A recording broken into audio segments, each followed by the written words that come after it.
Kay magandang umaga sa inyong lahat. And I believe na lahat ay nakahanda para tanggapin yung food, which is the Word of God.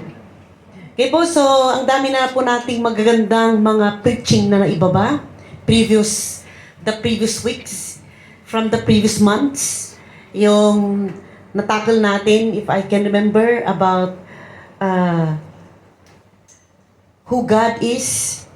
And then, natakal po natin yung the presence of the Lord. Natakal din natin yung the certainty at saka yung nature of judgment, no? Na the judgment will certainly come. At yung nature is divine, Christ-likeness. It will going to be complete. So, yan po yung nature. It will going to be so righteous. Okay? At natakal din natin yung embracing the process. At nung last Sunday is also yung the blessing of obedience. At ang dami-dami pa na natakal po natin. And the problem is, after na narinig natin, ano na tayo? No? So, sabi nga natin, it's not that yung narinig mo yung word ni Lord. That is another one of our particular involvement is to hear the Word of God, to listen the Word of God. Pero ano yung next? The Bible says, let us not just be a listener, but yung ating part of our action to make what we have heard is to put into action, is to be a doer. Okay, so, kita po natin, na as I was contemplating what has been happening, wala mang nakaranas dito ng few earthquake, pero hindi yung matindi, na 6.2 magnitude. Saglit lang. May bagyo, pero hindi a very critical na bagyo. Sa atin, may flood, may earthquake, ano pa, may mga tagutom, corruption, patayan, whatever that you can count. And now, actually, yung flood is namamasyal, hindi lang sa Pilipinas. And now, in Thailand is under flood as well, di ba? So, nakita po na natin, at salamat na lang sa ating social media because nakikita natin yung hindi natin nakikita noon. But of course, some are fake. So, dito naman sa Hong Kong, it's about yung what had happened few days back sa Taipo, no? Tapos napag-isip-isipan ko na habang tayo po'y nagpupuri kanina, na i-flash sa akin yung impyerno. Dahil may na-post na isang survivor na kung saan talagang nasunog yung legs, no? So naisip ko, during sa final destination ng mga tao, because there will going to be a final judgment, no? We have to know that yung rapture ay iba sa second coming, yung second coming ay iba sa tribulation, at yung tribulation ay iba sa final judgment. Kailangan po na maintindihan natin yung sequence. Kasi kung hindi natin maintindihan, baka ma-confuse ka.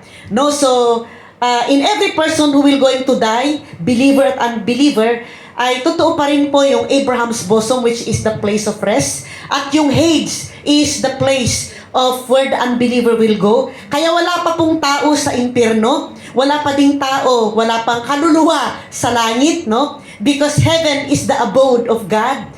At earth is our footstool. So lahat ng mga namamatay na may Kristo, they will gonna go to the place of rest. Okay? At hintayin nila yung the moment when the rapture will come. Because the Word of God in 1 Thessalonians, that when Jesus will come on the rapture, Jesus will not come to sit His foot on earth, but we will going to meet Him on the air, on the clouds. At yung mga namatay na may Kristo, they will going to be raised first, you know? Sila yung ma-raise, at tayo naman na buhay, kung tayo po'y na-rapture while we are still alive on the body, is we will going to meet together Jesus on the air. And then, from that moment, ang tanong, kailan natin matatanggap yung glorious body natin, yung immortal body natin? After ba? During sa second coming of the Lord? No. Immediately, every dead that has Christ in their hearts, na tinanggap nila si Yesu Cristo bilang tagapagligtas nila, na nakatulog doon sa place of rest, at tayo naman na rapture with our immortal body, immediately on the air, matanggap po natin yung glorious body natin. At saan tayo po dadalhin ni Kristo? Then we will gonna go into the place sa mansion natin na prepare ni Lord. Amen? So, yung mga natira dito sa balat ng lupa na hindi na-rapture, may mga Christian kasi na hindi na-rapture, hindi mararapture. Kasi yun nga yung atin pong pinagpipreparan na habang buhay pa tayo, at kung ang rapture ay darating, because it will going to be a wink of an eye. Amen. The objective will going to be a wink of an eye, instantaneous, na hindi mo siya ma-define 0.1 point, wala pong 1.0 in a wink of an eye. The rapture will gonna be wink of an eye. At yung naiwan, that moment of the rapture, it will going to be the start of great tribulation, because in that moment it will going to be so chaotic all over the world, because millions of those believer na na-rapture, at yung mga millions ng mga believer na hindi na-rapture na maiiwan. So, what will going to happen? Habang yung mga na-rapture who is with Christ, ito yung sequence, there will going to be two events in heaven. And there will also be two events in the 7 period years here on earth. Amen? Yung 3.5 na years here on earth, it will going to be where the Antichrist will rise. At doon sa 3.5, magsasign siya ng peace. There will going to become peace. And tayo naman, yung mga na-rapture, what is happening now? There will going to be the judgment seat of the Lord. At itong judgment na ito ay hindi tayo ma-judge para papunta sa impyerno, because no believer can go to heaven. No? Ma-judge tayo through the rewards, what we do here on earth. Ano yung mga good things na ginawa mo? Your attitude towards people, your attitude towards the church, your attitude towards your life. At doon yung judgment seat of the Lord. Dito naman is sa tribulation ay what is happening. Alright? So, there will going to be yung mga naiwan na mga believers, they have to fight for their lives. So, marami sigurong magko-compromise. Maraming magpapatatak ng 666. Because you cannot buy anything. It's just like, kung wala kang octopus, you cannot take any transportation, no? So, hindi po aksidente na meron na po tayo mga chip sa mga ID natin, mga chip sa ating mga cards, yung sa ating mga ATM, because in this chip, no, it will going to be the recorder of everything about you. Kaya kapag you will going to put it into the machine, everything about you will going to be read. Eh kung hindi ka nagpatatak ng 666, you are not going to be able to buy to the grocery. At how about buntis ka? No? So that will going to happen. And then, the last 3.5, ito na this will going to be the great tribulation. Yung matindi na. Okay? Because the Antichrist will going to manipulate many. But the good news, at the end of this 7-year period, Jesus and the angelic host at tayo, yun yung sinabi sa Revelation, the armies of God, tayo yun, mga believer na nakatanggap ng glorious body. Check, hello? Na nakatanggap ng glorious body, no? We're gonna go with the Lord, mag-ascend tayo from heaven dito sa lupa. Amen? And we will going to, wala tayong gagawin, it will gonna become Jesus who will going to trample the Antichrist. Yan. Amen? And then after that, pagkatapos ng 7-year period na yon, anong mangyari? Now, the 1,000 year, alright, will begin. Saan napunta si Antichrist? Now, he will going to be bound. And lahat ng mga matanong niyo, paano naman yung mga yung mga tao na buhay na dumating si Kristo, no? Tayong may glorious body, we can see those people who are still alive na nakakita kay Kristo, no? Saan naman sila mapupunta? How are they going to do? They are going to experience death. Physical death. And they will going to be put to hell. In that 1 year period, there will going to be hindi pa ito yung final. Amen? Hindi pa ito yung final. Because after the 1,000 years, mafi-free si Satan. And he will going to deceive many. Because there will gonna be still some believers na hindi totoo. Ito na yung separation ng sheep and goat. And after that the sheep and goat will be separated, then the final now, Satan, his cohorts, yung mga hindi nagharden ng puso nila na hindi tumanggap kay Kristo, then the final destination will going to be the lake of fire. Yan po yung sequence. At tayo naman, na nabuhay kay Kristo, who have the glorious body, that is when Jesus will going to set a new earth here on earth where we will going to dwell. Praise God. No? So, you should understand the eschatology ng end times. At sabi ko nga, ang napaka-close is yung pre-tribulation. Kaya I'm standing with the tribulation doctrine about the end times. Okay? So, if you want to join the in-depth Bible study about the end times, do come every Friday because yan yung ating pinag-uusapan. Amen. So, pinasadaan ko lang kayo because I was just so naiyak ako nung natitignan ko nga yung fire for the 4 buildings in Taipo. At na-imagine ko yung lake of fire because the unbeliever will also receive a body that will going to be burned eternally. And imagine, no, na you are not there. Sino yung nakaranas ka ng na-burn? Kunti lang, di ba, is umaray ka? And how much more that yung entire body is nasusunog? Dahil yung mga unbeliever na naging disobedient, naging stubborn, they will going to receive a body that is appropriate to be burned in the lake of fire. Yan. Gusto ba ninyo yun? Kayo yung pinaghandaan natin. Kaya, tayo po ay napaparito dito, huwag po tayong a-absent. We have to be a doer of Hebrews chapter 10:25. Non-negotiable yung Sabbath day. Binabasa ko kanina about yung Sabbath day, no? In the book of, napunta po ako sa book of, ano yung nabasa ko kanina? Sa Jeremiah. And I was reading from chapter 17. Tapos, nabasa ko from 7 onwards.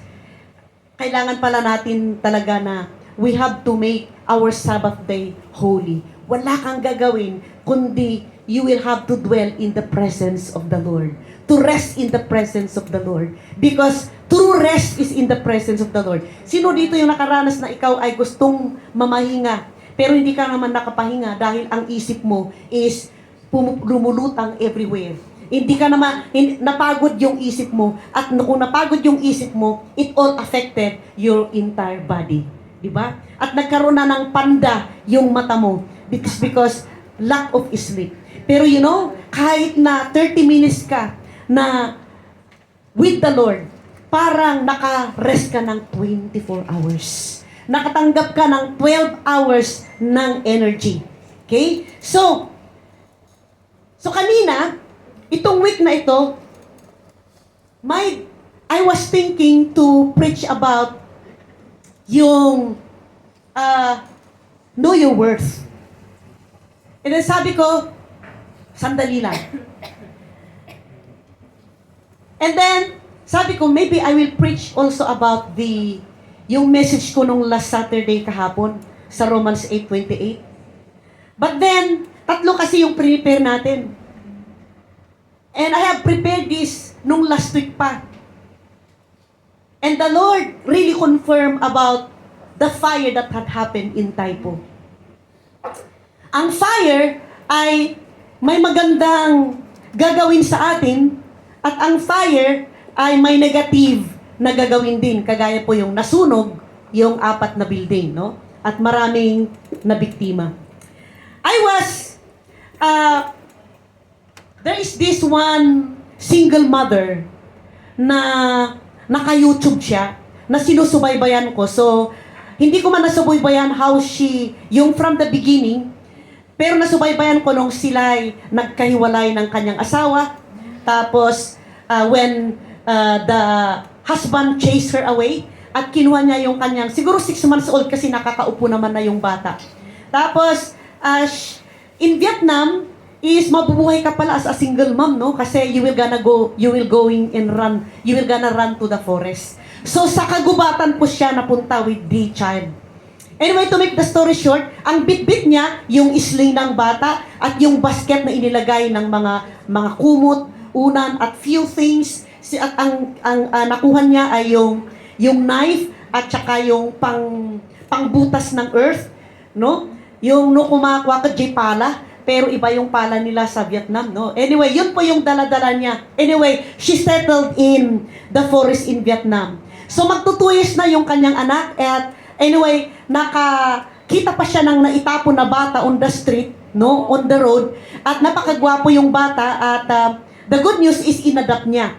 Kaya, siguro nauna lang yung anak niya ng few months, kasi kasi pinapasusun niyang dalawa by that time. Anyway, to make the story short, as her life is becoming so progressive, libre yung ilaw niya, libre yung tubig, libre yung kanilang pinatitinda doon sa market nila, yung mga fish na kinukuha doon sa lake, whatever, yung mga itinitinda niya noon ay puro mga libre, kaya siya po ay nabuhay.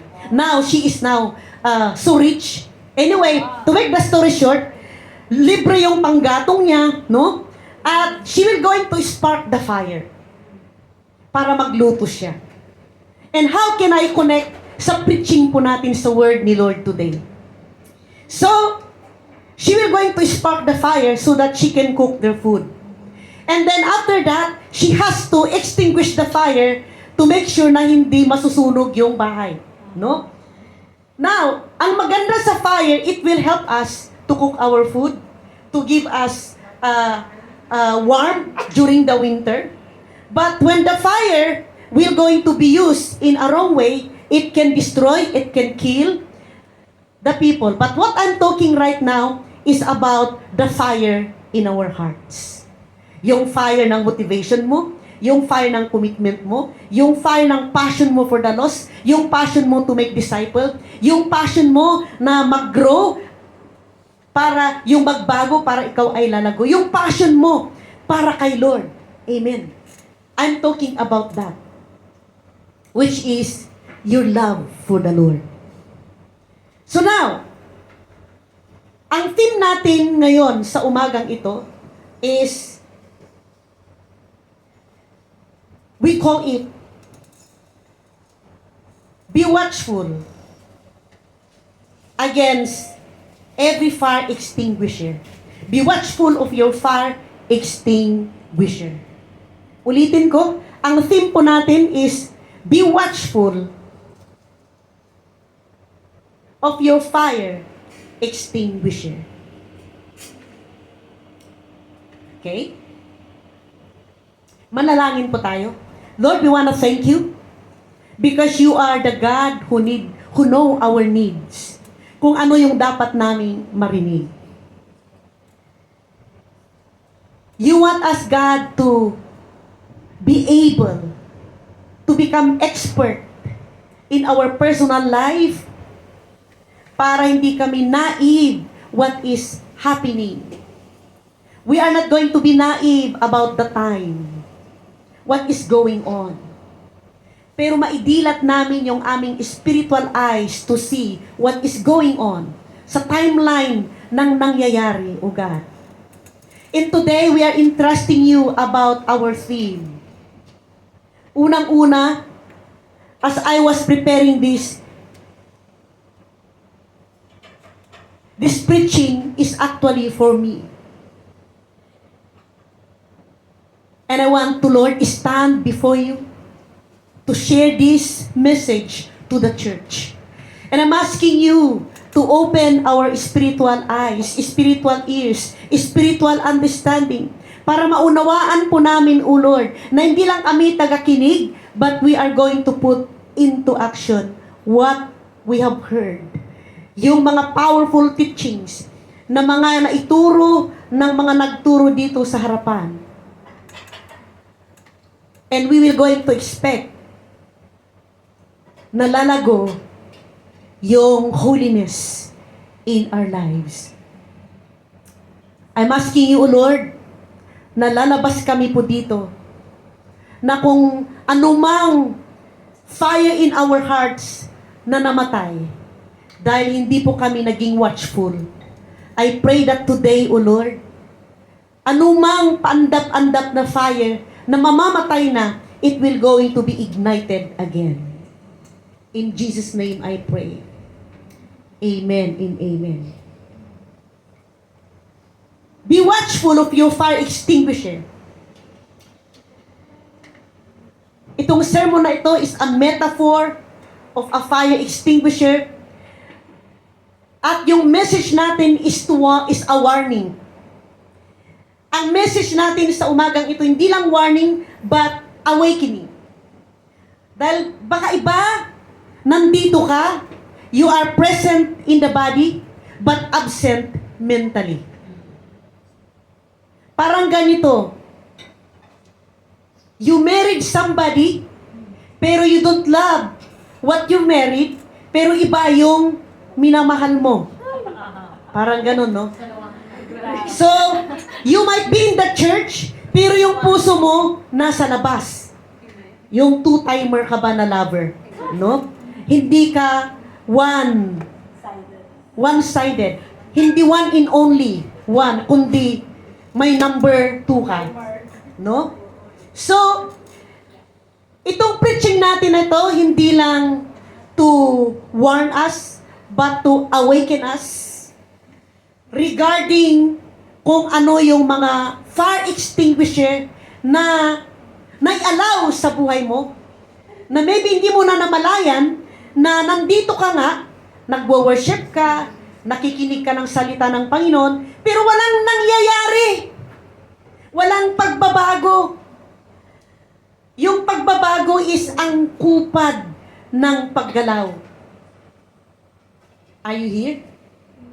So we are going to warn against any spiritual complacency, any danger of relying on a faith that is no longer active or effective. May pananampalataya ka pero hindi na active, hindi na effective. Yung Word of God ay walang proof. Okay? So, today, I would like to really greet you a good morning. Salamat dahil sa dami ng lugar na puntahan mo, maybe gusto pa ng kaaway na matulog ka na lang dahil pagod ka. No? Maybe gusto ng kaaway, binulong sa'yo na huwag ka lang pupunta sa church. The enemy is accusing you na huwag ka nang pupunta sa church because nagsasayang ka lang ng oras. Di ba? Wala kang pamasahe, malamig na ngayon, no? Mas magandang matulog. Magbaluktot ka na lang, di bali, libre naman yung kwarto mo, hindi ka naman didisturbuhin ng amo mo. Tignan mo, pagpunta ka pa sa church, magbiyahe ka pa. See? So these are the things na mga dangers na kung hindi po natin ito makita, hindi natin ito nabasa, hindi tayo naging vigilant, it will going to kill your fire. So that's why sa umagang ito, this preaching serves to warn us and to awaken us so that once again, maging vigilant tayo, maging watchful tayo, maging mindful tayo, maging aware tayo sa mga maliliit at mga bagay na pwedeng gamitin ng kaaway to kill that fire in your heart. So today, I want you to look around in this room. No? What do you see in doon po sa sa rooftop natin? Anong mga nakita ninyo? Anong nakita ninyo? Yan, may nakita kayong ano yan? Fire detector, no? Okay. So, sa likod, di ko alam kung nandun yung isang fire extinguisher na may red ang kulay, no? That is the fire extinguisher para patayin kung may sunog. And when in fact, you see them often, itong fire extinguisher in every building. Sa management ninyo, sa building ninyo, noon sa may management, meron pong corner na kung saan nandun yung fire extinguisher na ang kulay ay red. No? And we assume, and let's assume that fire extinguisher na kulay red, they work. And we never give any second thought, no? Until one day, amoy na lang tayo ng usok na mayroon palang sunog. And suddenly, you run to that fire extinguisher, but the bad news, when you started to open it, hindi pala nag-charge. Kaya walang air, hindi makapagbuga. The pressure is gone. You know?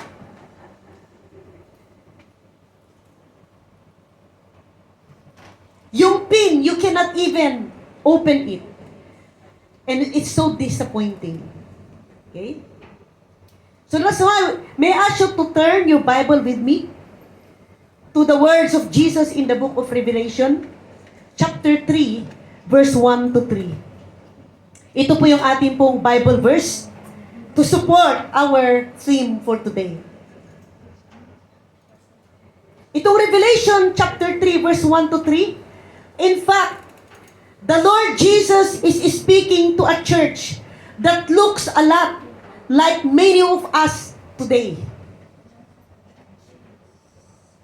And I would like to read from the NIV version. Kung meron po tayo, pindutin. Yung sa screen po natin. It says here, nawala. To the angel of the church in Sardis, write, these are the words of him who holds the 7 spirits of God and the 7 stars. I know your deeds. You have a reputation of being alive, but you are dead. Wake up, strengthen what remains, and is about to die. For I have not found your deeds complete in the sight of my God. Remember, therefore, what you have received and heard, hold it fast and repent. But if you do not wake up, I will come like a thief, and you will not know at what time I will come to you. I would like to compare sa God's Word version to the messenger of the church in Sardis na isulat, the one who has God's 7 spirits and the 7 stars says, I know what you have done. You are known for being alive, but you are dead. Be alert and strengthen the things that are left, which are about to die. I have found that what you are doing has not been completed in the sight of my God. So remember what you received and heard. Obey and change the way you think and act.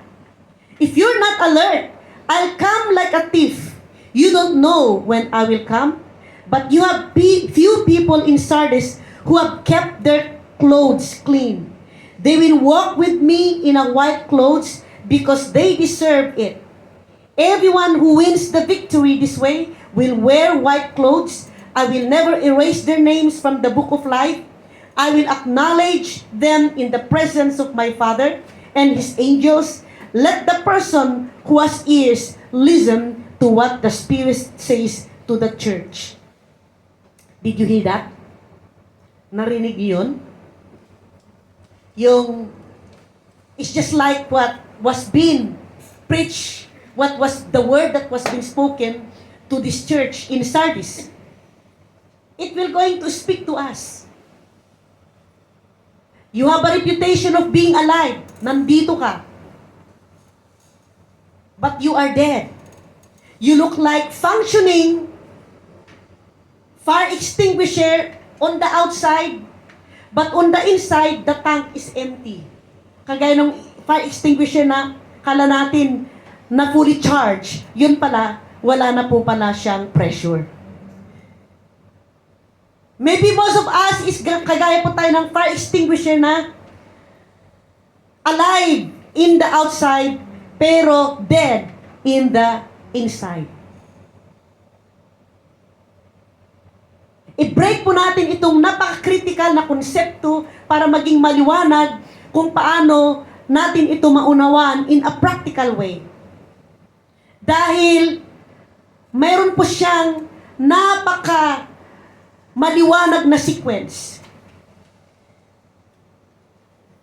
Amen?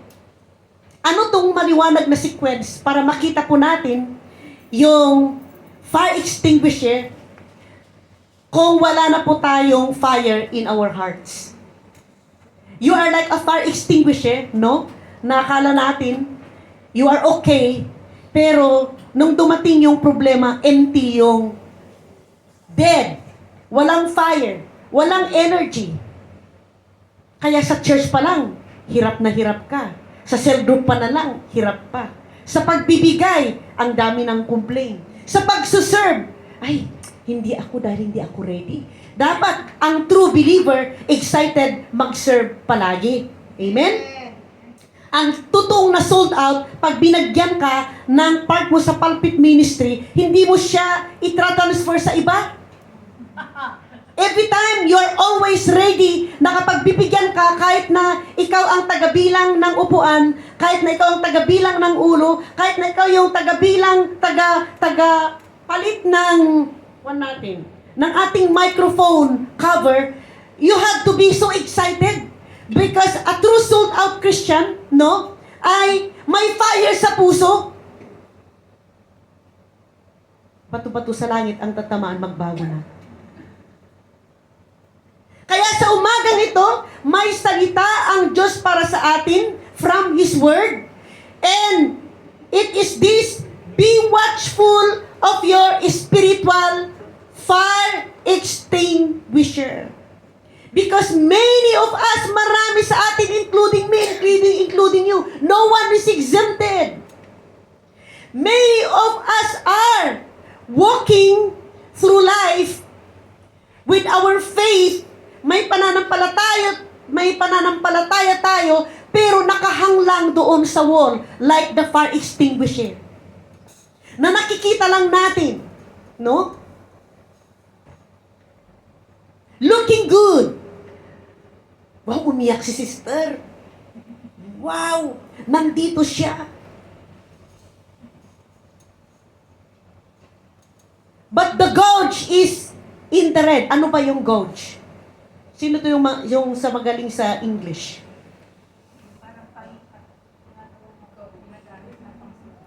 Ayan, tama yung sinabi na yung ginagamit na pangsukat. Cage. Paano ba yung pronunciation yan? Gauge pala. Wow, thank you so much for the right pronunciation. Gauge. Wow. Grabe na nosebleed kayo sa sinabi ko, no? Kaya lahat tuloy kayo nawindang. Ano daw mo sabi niya? Gauge. Gauge. Yan. Buti na lang, si Beloved Toledo, wow, nakuha. Amen. Praise God. Pero praise God, I can see na at least in that moment, naging alerto kayo. Palakpakan po natin. Hallelujah! Unless meron pang natira. Amen. Naandap-andap na fire in your hearts. Kasi nakuha ninyo. Amen. Yung.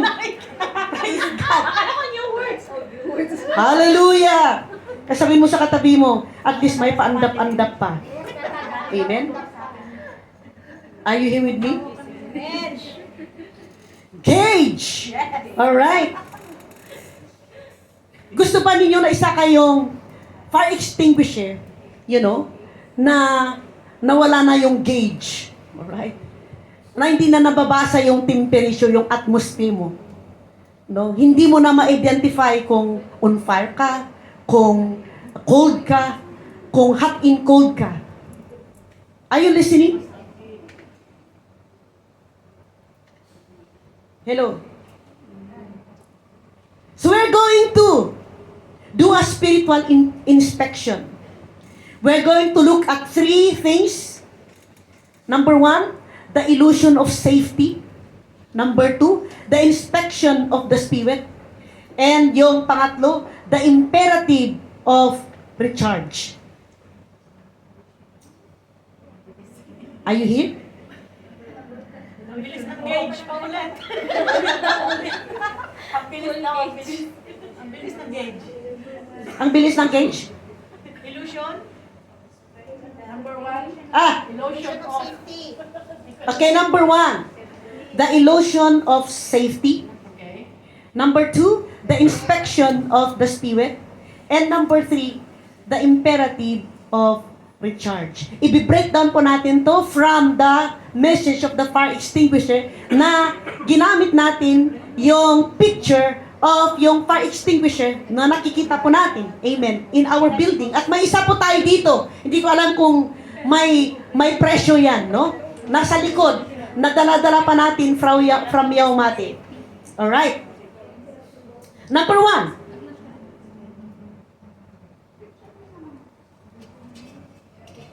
Okay? When we will be able to, how are we going to see this? Makita po natin in a practical way. Dahil they form a powerful sequence. Mare-recognize natin yung problema. Okay? Madadiagnose natin yung problema. And we are going to take action to solve it. Yung illusion of safety, what does that mean? It means na we will be able to recognize the problem. Okay? In other words, the illusion of safety is the false belief that you are spiritually healthy and secure, when in reality, your spiritual life is in danger. It is like having a check engine. Sino po dito yung nag-check ka ng engine? Yan. Ng sasakyan. When you are going to yung spiritual recognizing the problem, it is just like you are going to check the engine. You're going to check the engine of your life. You're going to check the engine of your fire. You will going to use the gauge na pang-check ng temperature. Umaapoy pa ba yan? Matindi ba bang umaapoy, umaalab ba yan? Hello? Paano po natin ito ma-picture biblically yung illusion of safety? Nakakala mo you are okay dahil nandito ka? Yung akala mo you're okay Hindi dahil lang nandito ka, naging part ka ng worship. Akala mo na you're okay dahil nagpipray ka naman. Pero, that is just the outward appearance. Because when we are going to diagnose the problem, mas matindi pa pala yung problema because the problem is more hidden. And the problem, because it is hidden, na ikaw mismo, hindi mo na namamalayan, but the problem that is hidden, it's getting worse. And the Bible picture, this is exactly what Jesus said to the church in Sardis. You have a reputation of being alive, but you are dead. In Revelation chapter 3, verse 1b. It's just like this. They look like functioning, healthy church from the outside, but on the inside, the core of their spiritual life was gone. Nakuha natin? Ano ang itsura nito kung i-practice natin? For example, ayaw nating masita. Ayaw nating makorek. Pag kinokorek ka, all you thought you are being controlled. Pag kinokorek ka, kala mo, minamanipulate ka. Hello?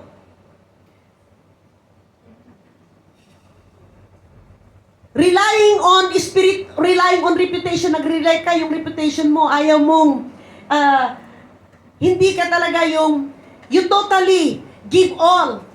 May nire-reserve ka pa.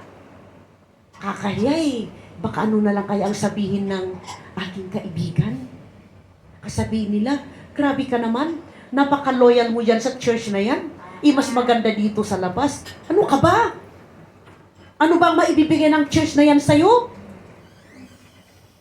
Buong maghapon ka na lang nandyan, no? Wala ka namang matututunan dyan. Hard talk. Nagsasayang ka lang ng oras. Mas maganda dito, masaya dito. Dito, may part-time. See? Dito, you can learn a lot. You were once on fire for God, and you're still living off the past memory. You're known as a strong Christian, but your private prayer life is non-existent na. You can become part of the prayer every day, pero hindi pumapasok yung prayer. Another thing, what this looks like in practice. Now you're okay in the outside, but inside, the hidden problem is hindi lang yung relying on reputation, you're going through the motion. What does that mean? You attend church, sing the song today, and may even serve, but it's all habit at naging routine na lang. Naaawa ka na lang sa church kasi wala nang tatayo.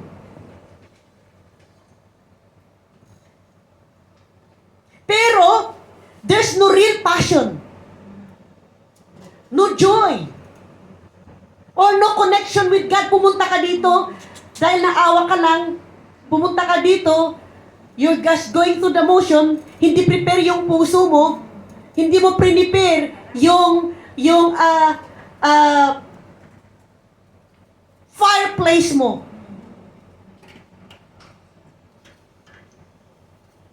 Kaya yung pagpunta na lang natin dito is a performance. Nagets natin? Ano pa yung practical things para umunawaan natin? Yung number 1 points natin kasi dinadiagnose natin yung problem. Because the problem is not the outside, but it is hidden inside. At ito yung mga bagay na pwedeng hindi natin na nakita, no? Next is outward appearance versus inward reality. Outward appearance, your life looks morally clean, and respectable to others, but inwardly, you struggle with secret sin.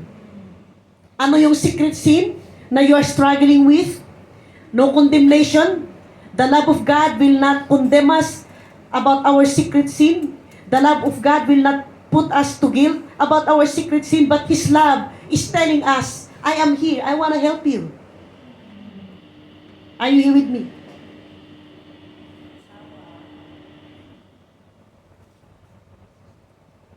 Ano yung mga secret sin? Pwedeng yung ego po natin. Apathy. That you learn to manage, to hide.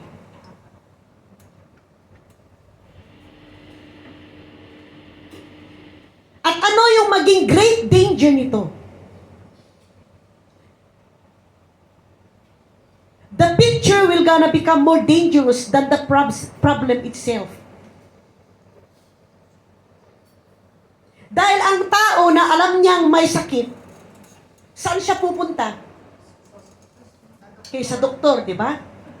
And ask the expertise of the doctor to know about what went wrong. And a person who thinks they are healthy will ignore the symptoms until it's too late. Parang ganito.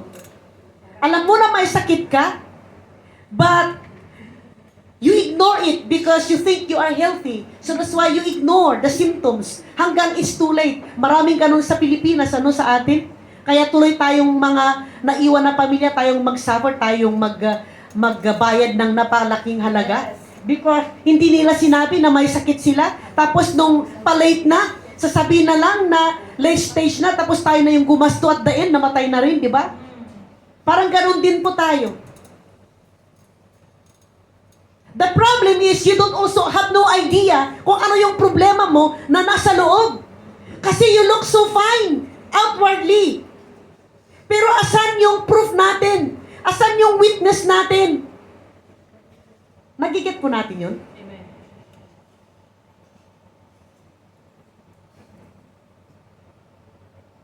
Kaya itong illusion na ito, it creates a spiritual complacency that leaves you completely vulnerable when a real crisis of temptation will come. Why? Because your tank is empty.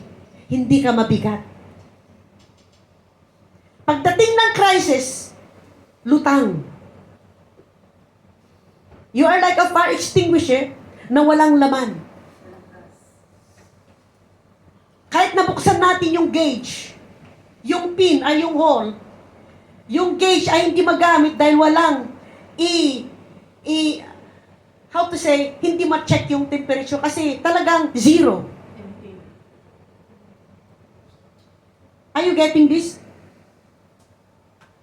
Now, that's the bad news. Pero thank God, dahil may good news. The inspection of the Spirit. It means, what does that mean?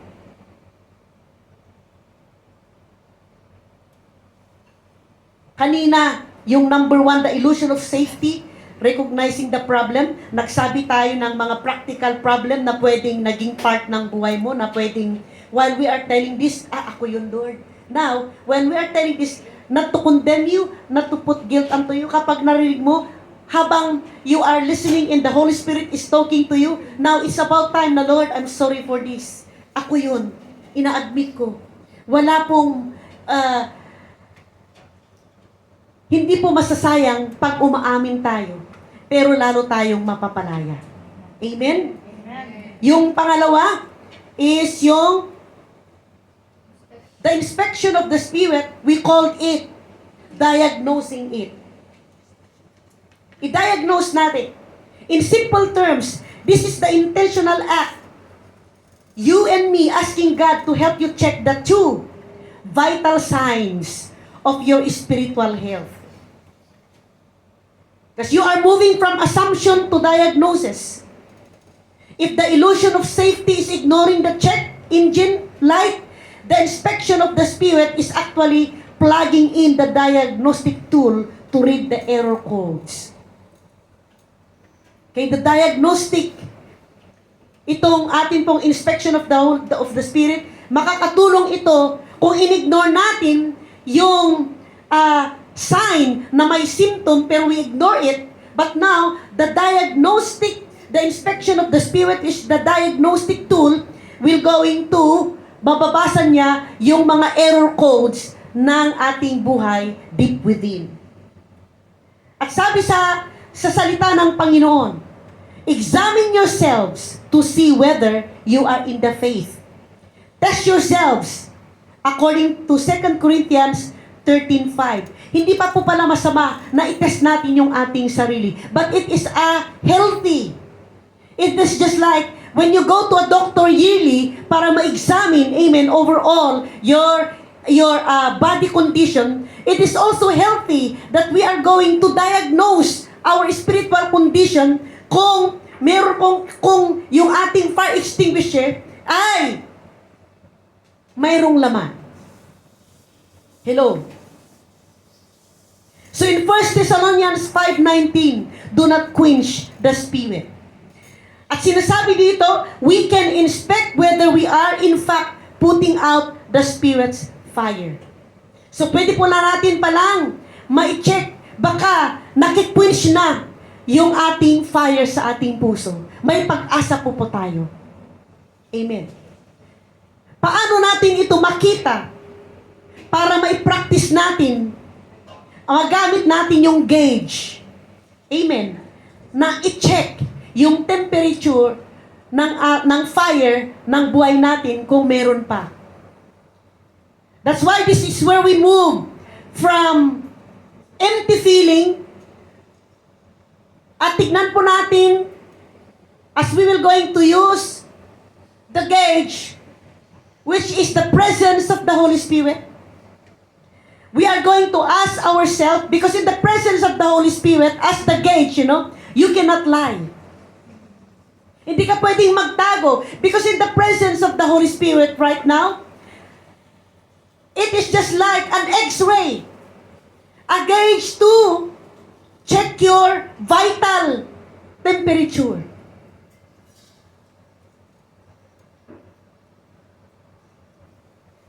So you ask yourself an honest question. The prayer gauge. Is my prayer life a vibrant, two-way conversation with God or dry? It is a rush monologue. Kung dry, wala kang desire na mag-pray. Alright? Yung prayer, kapag dry yung prayer mo, hindi mo pa maibuka yung bibig mo. Pag dry yung prayer mo, in 1 minute, you're dead. Turog. Lord, mag-repent po tayo kung ikaw yan, kung ako yan, kung tayo yan.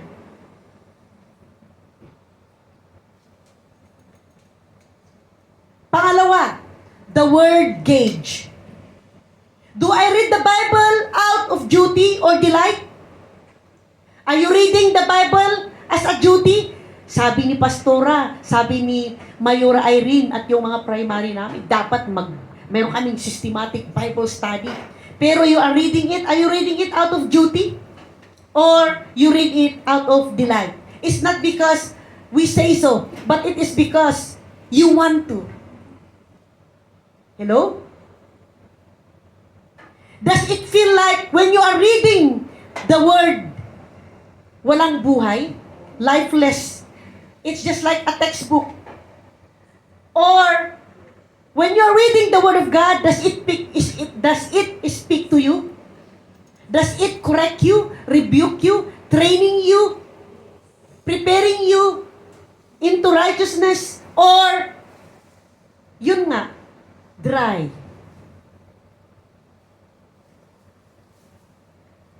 Bakit tahimik ang langit? If it's delight to you, when you read the Bible, does it speak to you? Does it correct you? Does it nourish your soul? Does it inspire you to be a better person? Or nung nabasa mo,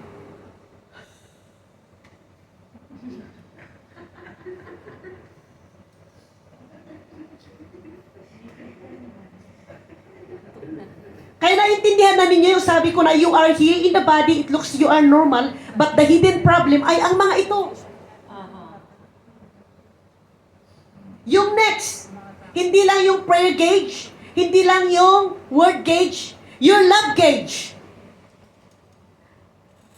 It means, are you growing impatient or impatient ka? Habang tumatagal ka na naging Kristiyano, imbis na nagiging patient ka, naging impatient ka. Hello? Are you growing in kindness? Are you kind towards other? Or you are unkind? Yung love mo, nakakarinis ka ba ng forgiveness sa mga tao na nag-o-offense sa'yo? Or you are keeping that grudge in your heart, that offense in your heart? Hindi ka makapag-forgive. Pag makikita ko yan, pag sampal-sampalin ko siya, ganito ang sasabihin ko sa kanya. I-message ko siya sa PM niya, ganito ka, wala kang silbi, napakapangit mo, no? Napakasinungaling mo. Ayaw ko makita yung pagmumukha mo. You're a bitch! You're a scumbag! You are worthless!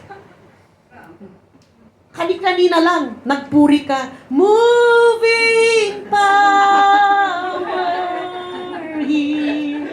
Lord, how I love you. In a minute, you're a scumbag. You're worthless. You're nothing. You're sickening. Hello? Relate daw siya. Pagdating mo sa bahay, sinita ka ng amo mo. Oh, I saw that last Friday, I see a bit dirt. It looks like you didn't clean. Ha? That's what you think of me? Me? I've been doing this for the last 2 years and you keep on telling me what to do. You know, boss, if you are not satisfied, terminate me now.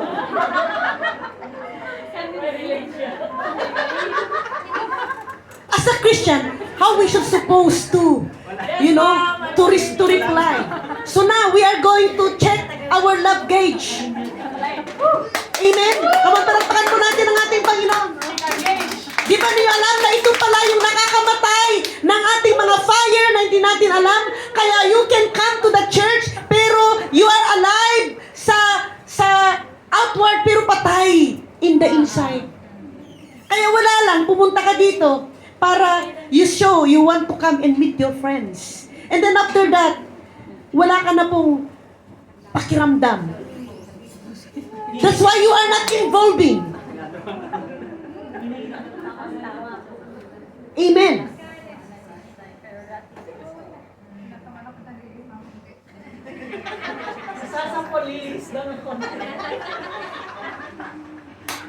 Our love gauge, are you becoming more critical?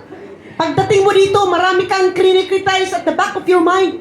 Alam ko na, yan na naman. Marami kang ginajudge at the back of your mind. You're easily irritated. And you are self-focused. Ikaw na lang, no? Ako na lang. Me. Yan po yung mga deep problem na maybe it is killing your fire. Killing you softly. That's why. Killing me softly. Meron akong kaibigan, no?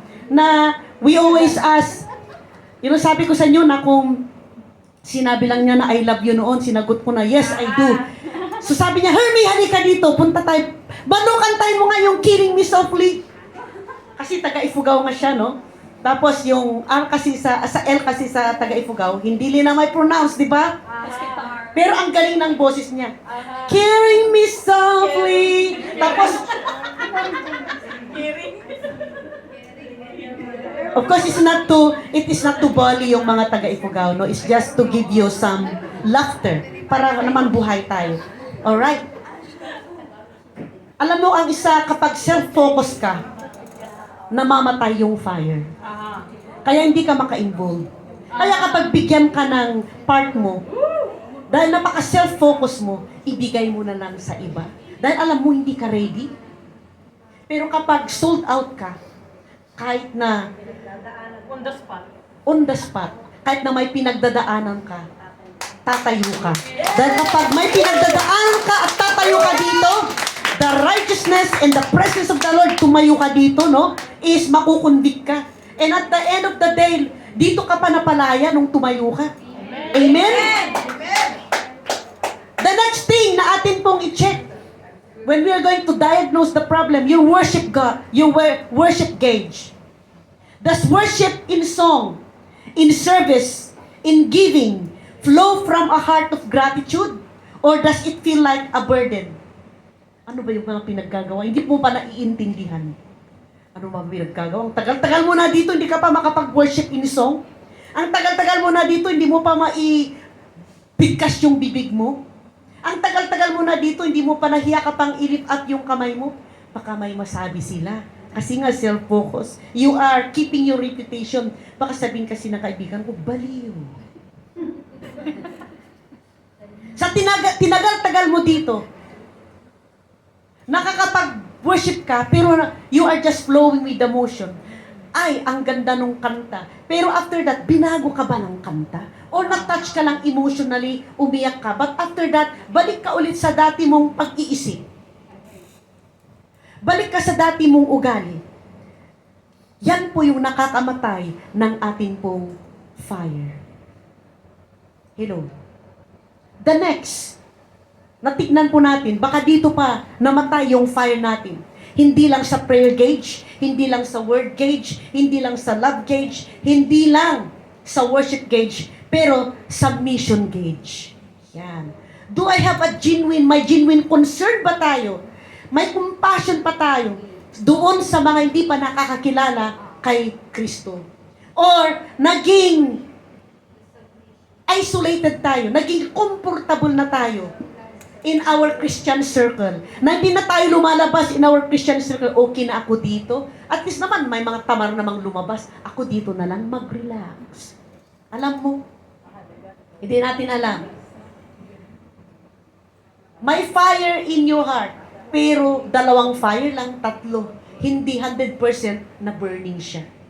Gusto natin, 100%, nakagaya po yung nakita nating fire, amen, dyan sa typo, na yung positive na makita natin, yung isang building, isang kunti lang, no, from the cigarette, and it begin to go up, and then it saturated the whole. So pwede siguro nandito ka, may isang fire that remains na andap. Praise the Lord. Can we make it 100%? Parang hindi kayo convinced. Amen. Kaya the goal of this inspection is not to condemn you, but to give you a clear and honest picture of where you truly stand right now. Amen. The last but not the least, the imperative of recharge. What does that mean? Yung imperative of recharge. Can you remember what did I say?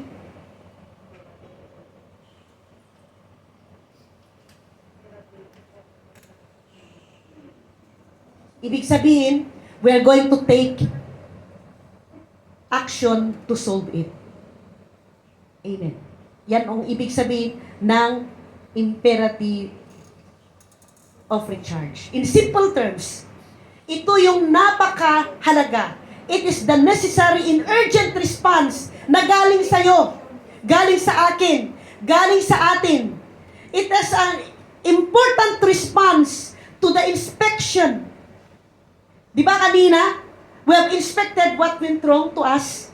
What are those problems that kills our fire? Kaya empty na yung ating fire extinguisher. May isa man lang sigurong pressure doon, pero hindi punong-puno yung fire extinguisher natin ng pressure.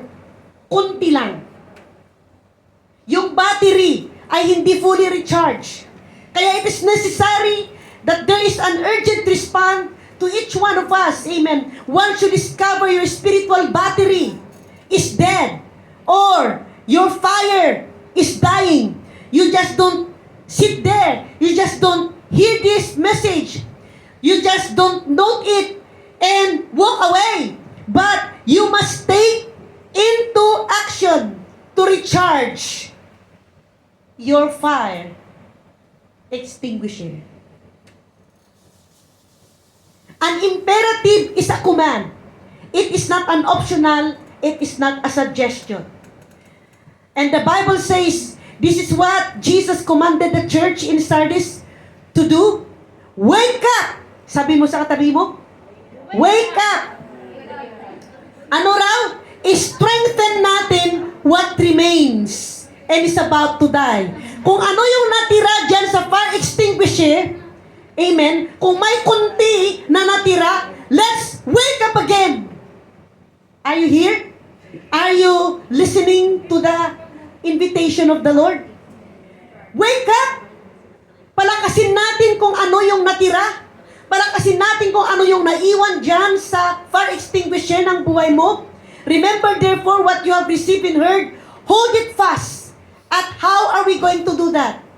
Let's all come together and let us all repent. What does this look like when we are going to do the recharge process? Mga kapatid, this is not about trying harder, but about returning to the power source. Amen. And it is a very critical process. Number 1, wake up. Acknowledge the emergency. Kung makita mo na may emergency, amen, this is the first step. A brutal honest with yourself, wherein you are going to stop making excuses. You have to admit, my fire is low. It's true, nandito ako. I am present in the body, but I'm absent internally. I am spiritually complacent. This is the moment you pull the alarm. Amen. Para mag-alarm siya. What had happened the last time? Alam mo kung bakit maraming na-trap doon sa building? Walang alarm. Today, alam natin na may danger tayo. Para tayo ay magising sa ating pagtulog. Amen? Para we are going to recharge again yung what remains. It is not that we are going to trying harder. We'll just come to say, God, I admit, it is me. You are talking right now. Pangalawa, how are we going to practice the recharge process? Not just to wake up, which is to acknowledge the emergency. Pangalawa, strengthen what remains. Ibig sabihin, let's return to the basic. Because when you ignore the basic, you will gonna be get sick. You don't need a new complex spiritual program. You just need to go back to the fundamentals that first ignited your faith.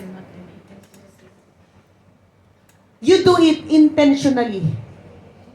Paano na-ignite yung fire mo noon? Bumalik ka sa first love mo. Di ba dati, grabe, hindi ka uma-absent? Bakit habang tumatagal, hindi mo na napansin yun, di ba? Hirap ka na, nahirapan ka na. Dapat hindi. Are you here? Re-engage in prayer. Even if it's just 5 minutes. But, engage in an honest prayer. In that 5 minutes, use the acts. Acknowledge, confession, thanksgiving, supplication. Kung meron kang pattern that you are going to use in these 5 minutes, but with an honest prayer, honest heart, God will not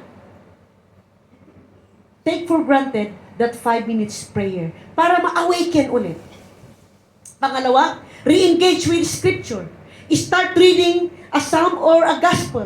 Again, asking God to speak. Go back to John, the book of John, 1 chapter every day. Basahin mo 100 times hanggang mag-get mo yung whole picture. And don't go to the next chapter hanggang hindi mo binasa ng isang araw yung book of John. Hello? Next, how you will going to recharge what remains. Re-engage in fellowship. Reach out to spiritually safe person and be honest about your struggle. Kung hindi ka makapag-open, you go to somebody and say, I want to share the hidden sin that I have ever done. Amen. If you trust me, you can come to me. Dahil kapag you said it to somebody, the enemy cannot come back to you and recall your past. Amen? Pangatlo, remember, hold fast. What does that mean? Repent. Ito yung spiritual U-turn natin. Grabe, ang bilis natin. Mag-U-turn naman tayo. Kaya sabihin mo sa katabi mo, mag-U-turn ka. How about, paano yon? Remember your first love. Recall the joy of your salvation. The times God was real to you. Look at your old journal notebook and remember those specific answered prayers. Remember how you are so in love with the Lord. Amen. Remember those moments. Pangalawa, hold fast. Cling tightly to the core truth of the gospel. What is that? Mahal ka ng Panginoon. Amen. Pinatawad ka ng Diyos. Remember kung ano yung pangako ng Panginoon na tinayuan mo na nag-work sa'yo.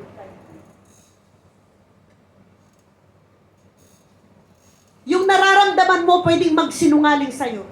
Pero ang katotohanan na galing kay Lord, that is where you are going to anchor, amen, your life. The last but not the least, may I invite our music team, please? Repent. Make a conscious U-turn. Turn away from the specific sins na nabanggit natin kanina, or kung meron pa na hindi natin nabanggit. Turn. Repent from any distraction. Repent from any compromises na nag-drain sa iyong spiritual life, na nangnakaw ng fire mo. Amen. Na nag-empty ng fire extinguisher mo. This is actively removing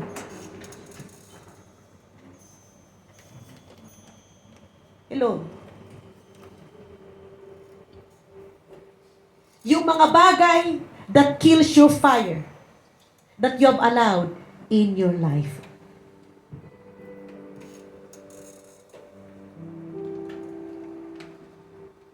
The illusion of safety. Yung sinasabi natin, I think I'm fine. But when in fact, aminin po natin, we are not fine. We need the help of the Lord. The inspection of the Holy Spirit.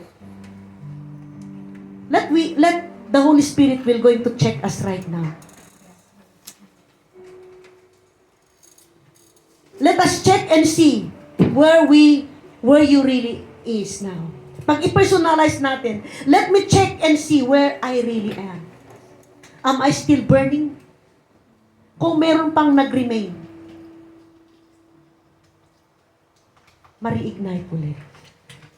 The imperative of recharge. Now that I know the truth, I must take action to get back to place of health and power. Itong tatlong proseso na ito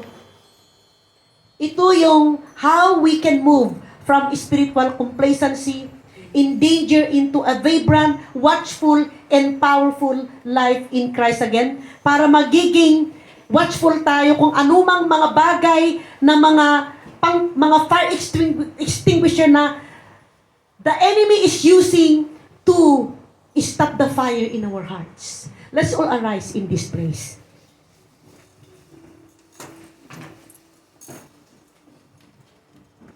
Check your gauge. Be watchful of your spiritual fire. Amen.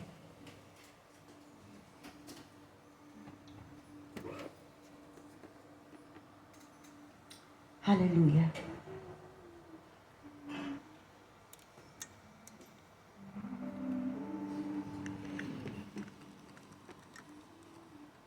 You see, the external reputation.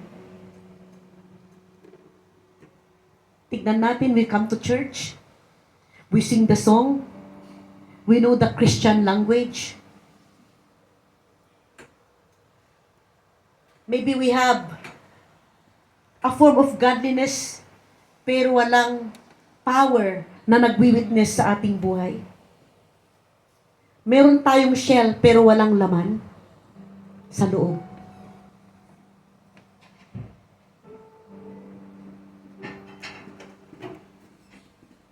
A fire extinguisher that's been used as a doorstop is in the right place. It's serving a purpose, but it's utterly useless pag wala naman pong pressure. The challenge, are we using our faith as a decorative, pang-dekorasyon na isang item lang? Or are we using our faith as a functional tool for our spiritual survival? Woo!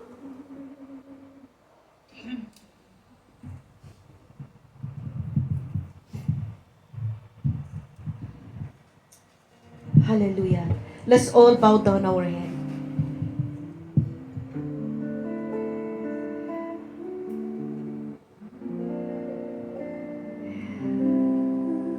Let's pull the pin and let's repent.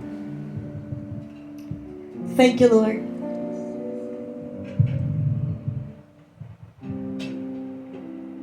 So I ask you again, this day, what is the reading of your gauge? Is it the green? Praise God. Stay vigilant.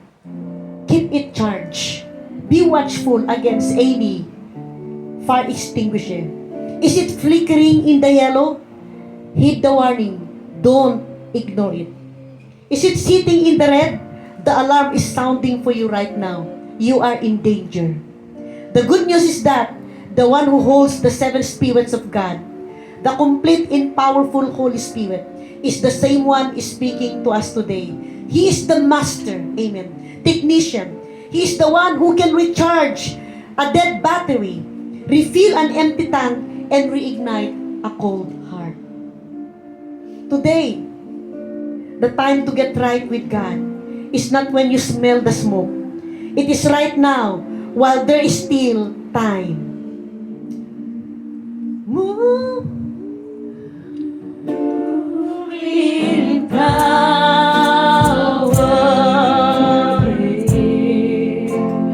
Oh, how we want you. Lord, how we need you to move in power.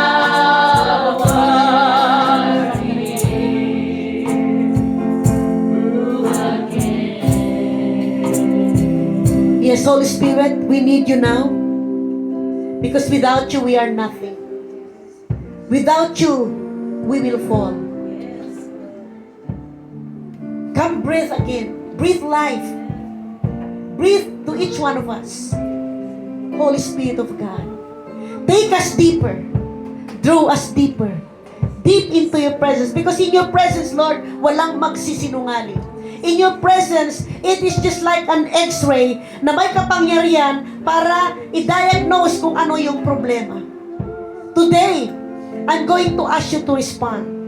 Maybe you need to come and kneel and say, Pastor, my gauge is in the red. I've been running on empty. I need a recharge from the Holy Spirit. Maybe you need to come and just remember your first love. To fan into flame the gift that inside of you. Or perhaps you never even had a fire extinguisher. You've never truly given your life to Christ. Today, you can be filled with the living water that puts out the fire of sin forever. Mga kapatid, do not let pride, don't let comfort, don't let fear keep you in your seat. Your soul is so precious. The potential fire is too real. Come check your gauge and let God recharge you today. Are you here? Yes, Lord. May I ask everyone, as we open our heart. Praise you, Jesus. Refine us, Lord God. Hallelujah. How we want you, Lord, how we need you to move in power here. Oh, how we want you, Lord, how we need you to move in power here.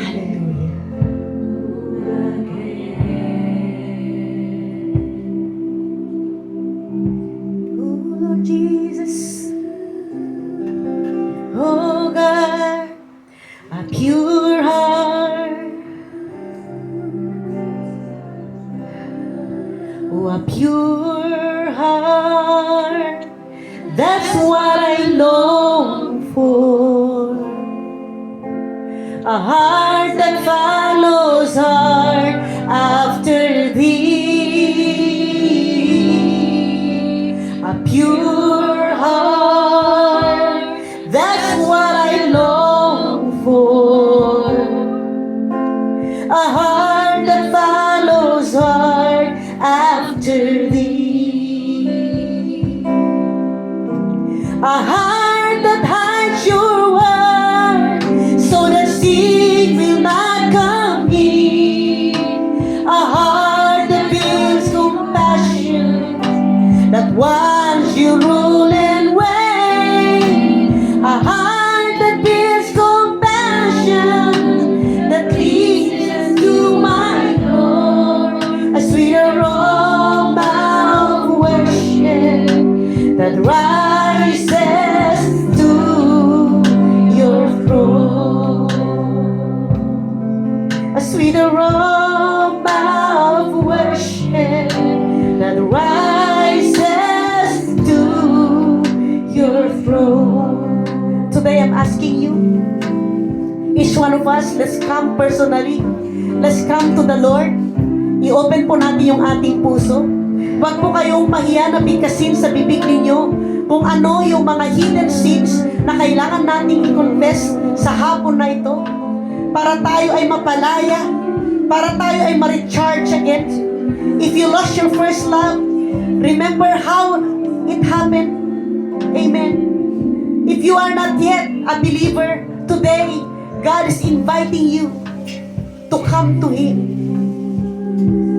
We're gonna take this special moment. Yes, Lord, Holy Spirit, we need you now. Without you, we are nothing. Without you today, itong aming sin ay wala pong maging witness. Wala pong maging proof. Today, O Lord God, for us to return to you, for us, O Lord God, to recharge what remains. To repentance will produce, Lord. Hallelujah. A changed heart. Let there gonna be a true repentance right now. Jesus.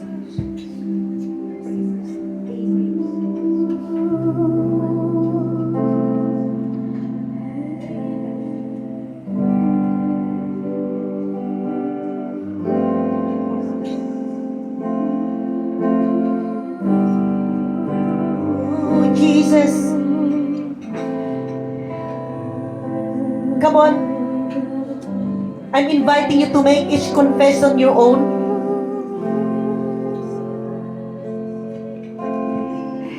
In the moments of silence while the music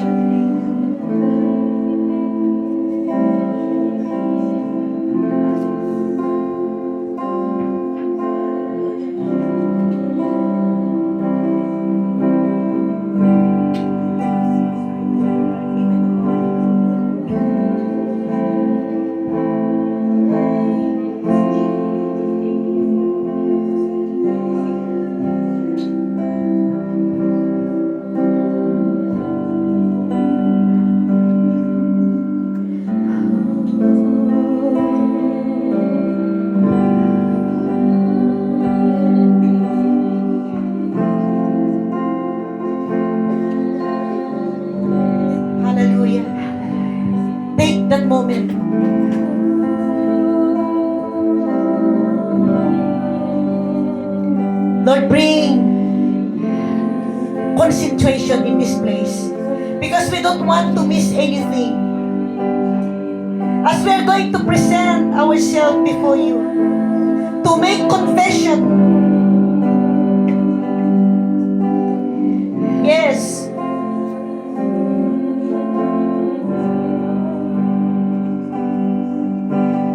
I surrender all. I surrender all. Lord, the divine, blessed Savior, I surrender all. Oh, yes, Jesus, teach us to surrender, Lord God, what we needed to surrender. Oh, God,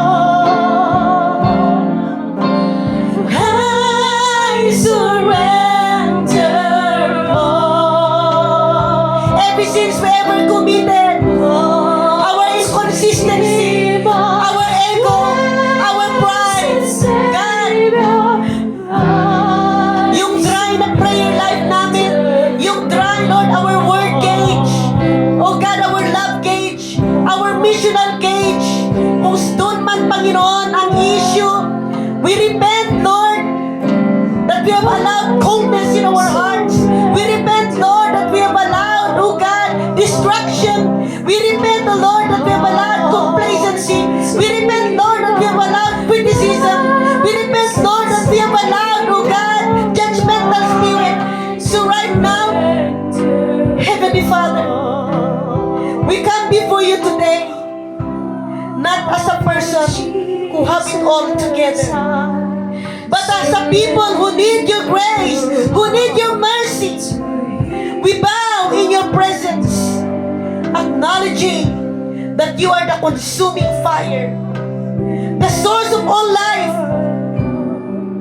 Passion in holiness belongs to you.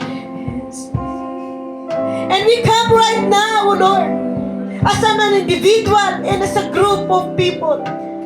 And we confess that we have allowed the sacred flame you lit within us to grow deep. Lord, in this holy moment, we ask you to search our heart. Holy Spirit, come and search my heart. Come and search our hearts.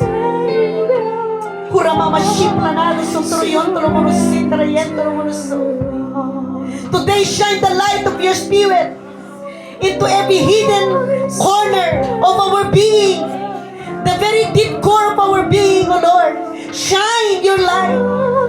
Reveal to us individually and collectively what we have allowed to quench your fire, our fire within us.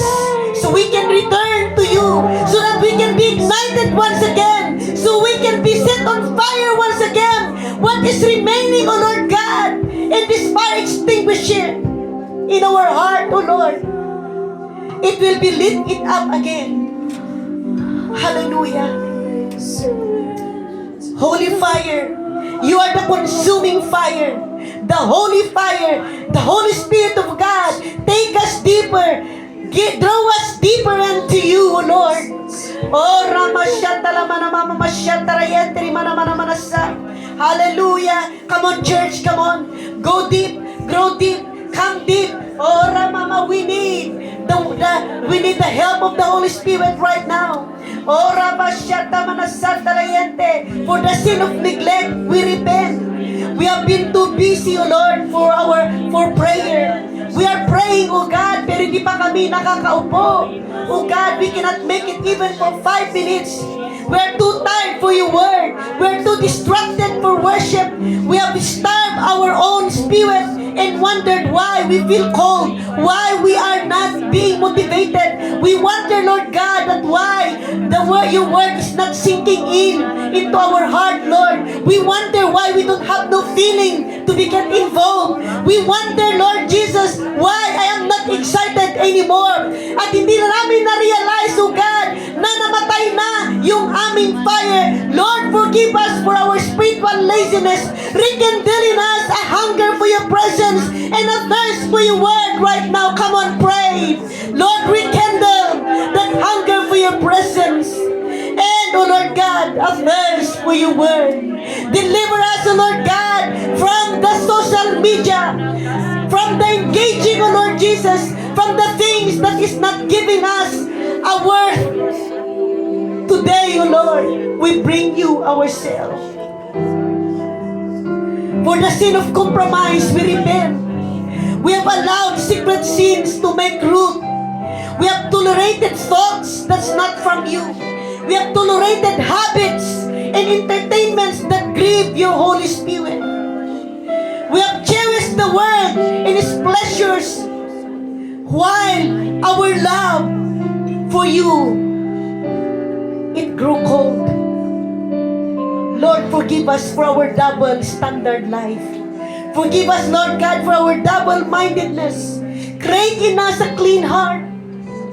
Create in me a clean heart, O God, and renew a right spirit within me. Create in me a clean heart, O God, and renew a right spirit within me. Lord, as we repent right now, ikaw lang ang mag-create ng pure heart in us, Lord.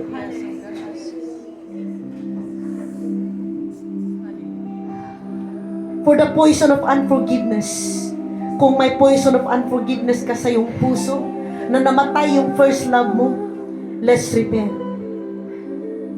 Lord, itinago namin yung grudges sa puso namin. Ninurture namin yung bitterness. And we have allowed resentment na nakawin yung aming joy. We have chosen to be right over being righteous. Today, forgive us for our hard heart. By your power, come on, i-release mo those who have hurt you right now. At piliin mo na magpatawad. As you have forgiven us, pagalingin mo yung sugat ng aming puso. At i-restore mo yung capacity na kami, O Lord, matanggap namin yung pagmamahal mo para we can have the capacity to forgive. Come on right now. Hallelujah. Choose to forgive. Mahirap magpatawad, but today, choose to forgive. Isipin mo na lang kung paano ka pinatawad ng Panginoon para manumbalik yung fire, para manumbalik yung first love right now. Thank you, Lord, for the idolatry of busyness and self-reliance. Let's repent. Kung ito ang isang pumatay sa fire mo, let's repent. Lord, we have filled our lives with noise and activity. Napaka-busy namin sa mga activity, Lord, pero namamatay na yung fire namin. We are so busy serving in our own strength until we have nothing left to give. We have trusted in our plans and provision more than in your sovereign care.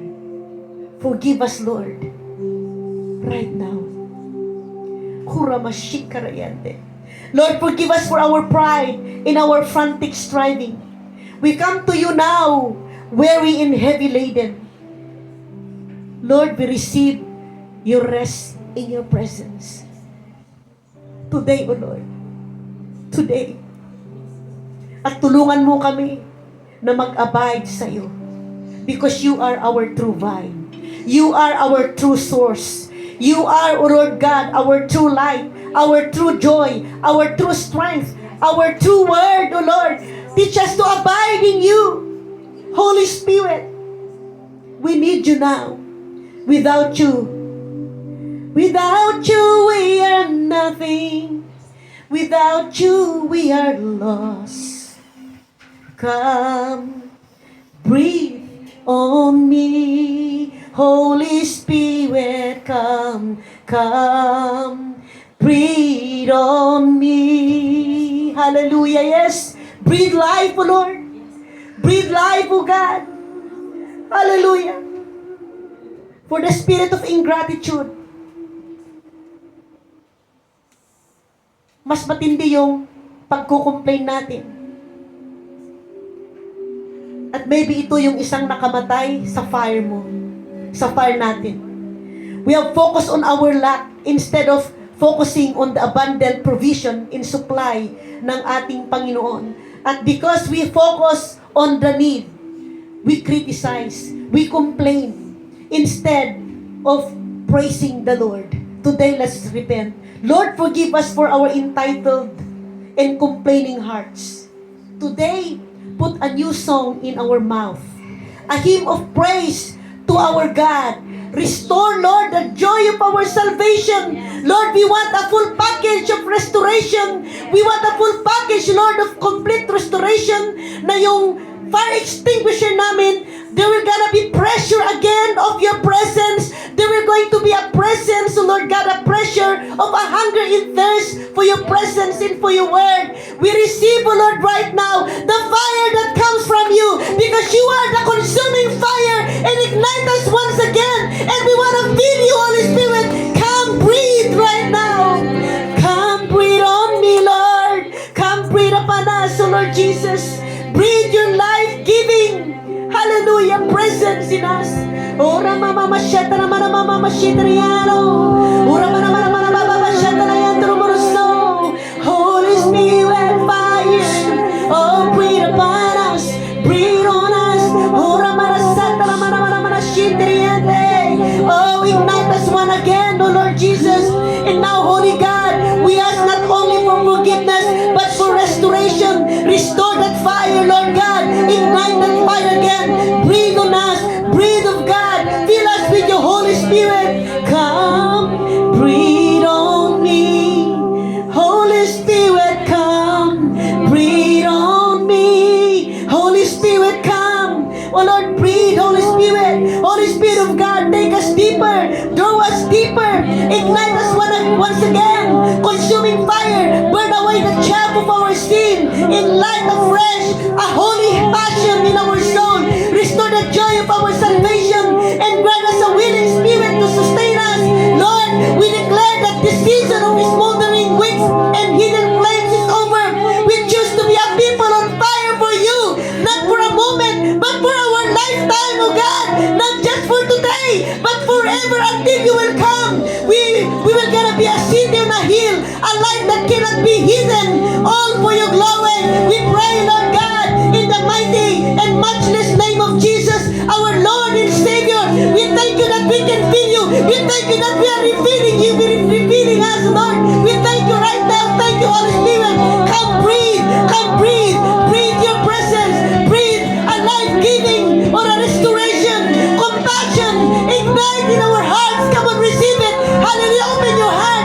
Cry out for more. Hallelujah. Come, breathe on me. Spirit of God, come, breathe on me. Come, breathe on me. Holy Spirit of God, breathe on me. Without you, we are nothing. Without you, we are lost. Come, breathe on me. Spirit of God, come, breathe on me. Consuming fire, come, breathe on me. Come, breathe on me. Hallelujah, Jesus. We praise you. We give you praise. So Lord, come on, let's praise Him. If you receive, you feel Him right now. There's a tingling in your being. You feel the presence of the Lord. You feel that fire once again. Come on. Hallelujah. Let it on fire right now. Hallelujah. Ura mama mama shitara yanto no mana mama mama shantara yanto no mana mana mana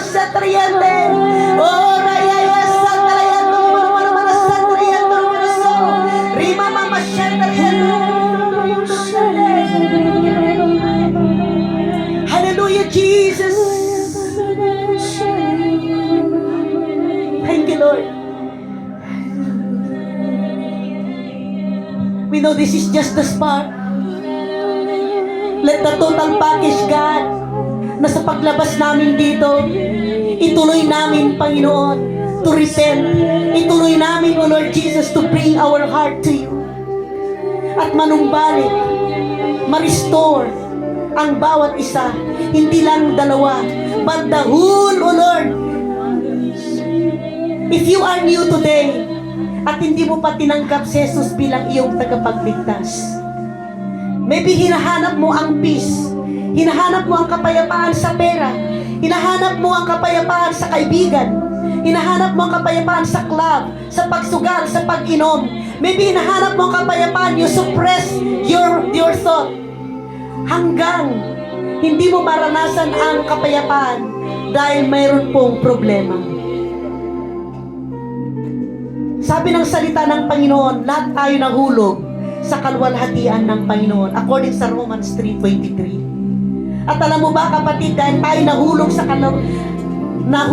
ang tao sa kalwalhatian ng Panginoon dahil sa kasalanan. At ang kasalanan may kabayaran. Ang kabayaran ng kasalanan ay eternal death.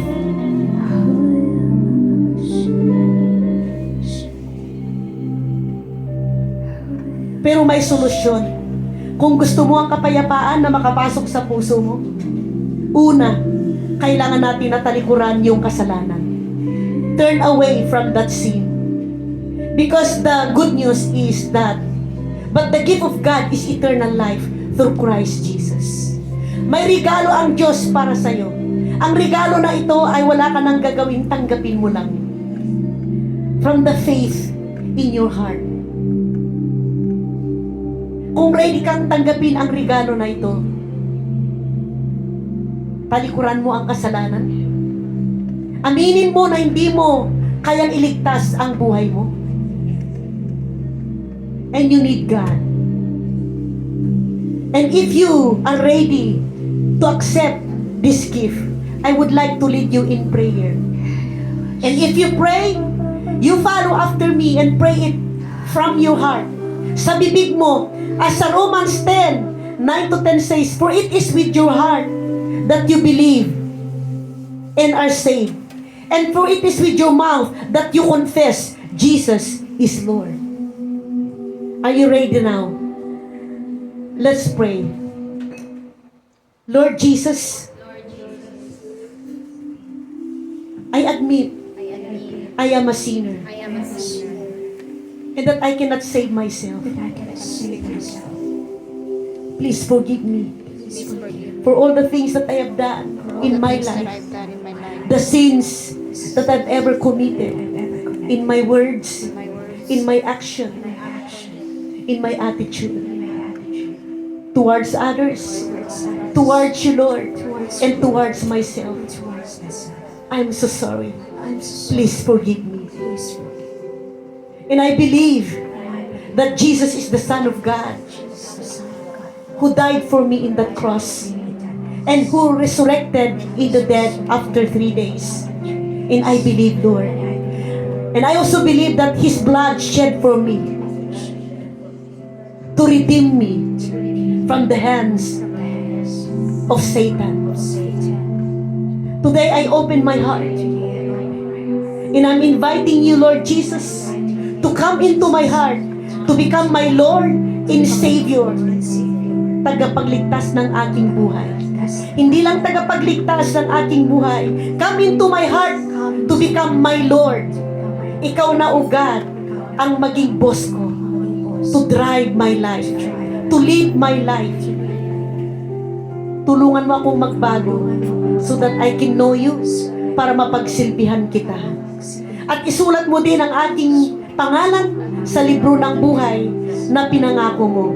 At tinatanggap ko itong panalangin na ito na ipinagdasal ko sa pangalan ni Jesus. In Jesus' name I pray.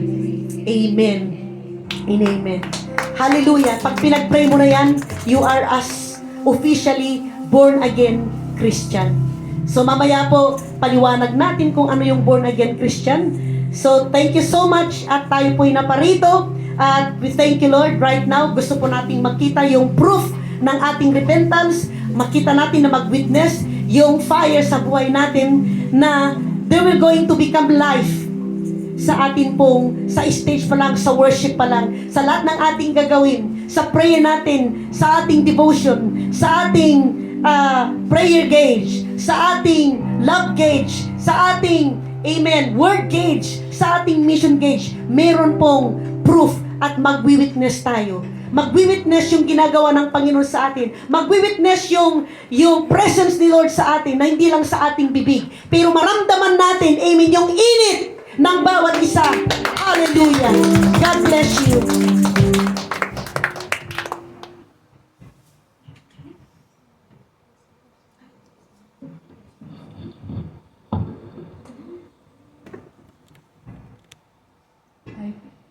Tayo po'y manalangin.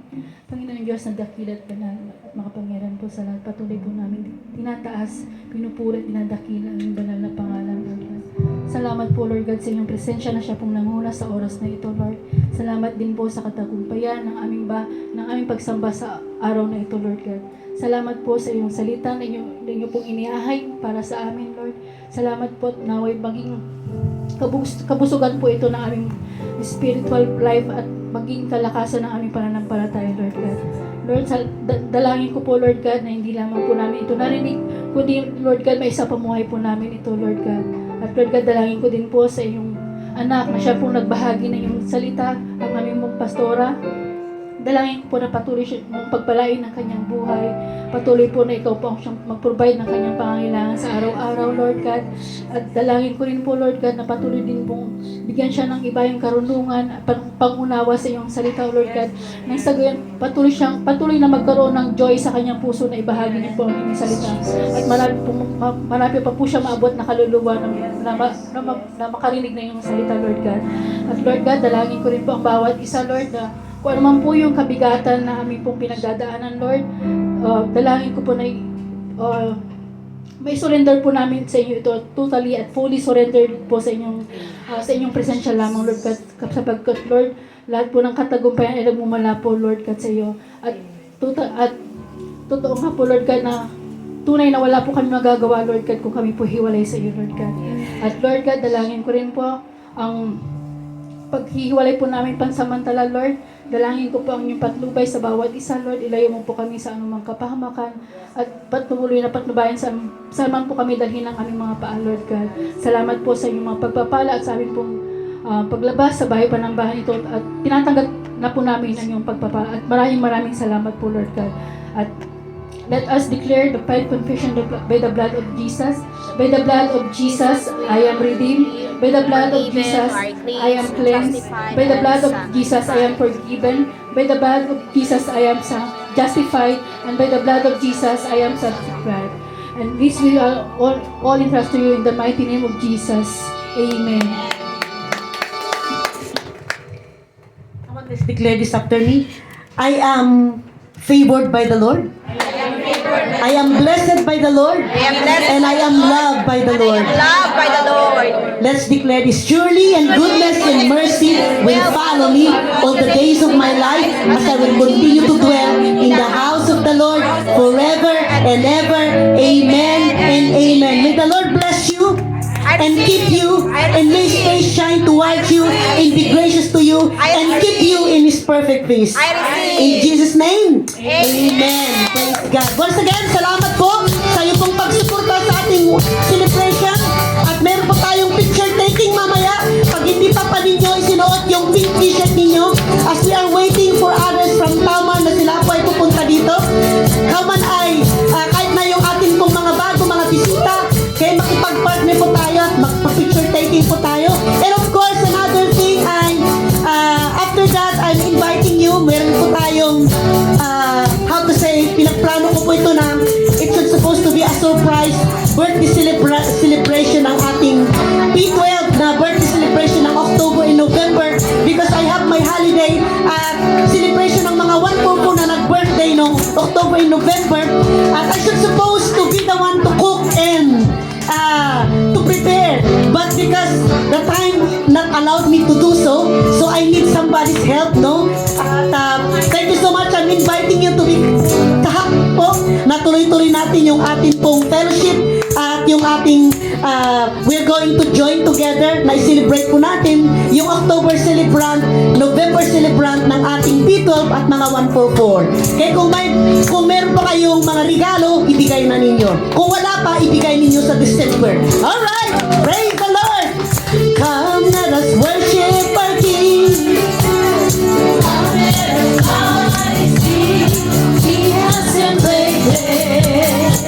Of course, mamaya po, before yung kainan, I would like to meet all yung ating pong mga worship team. Alright? May pre-briefing po tayo.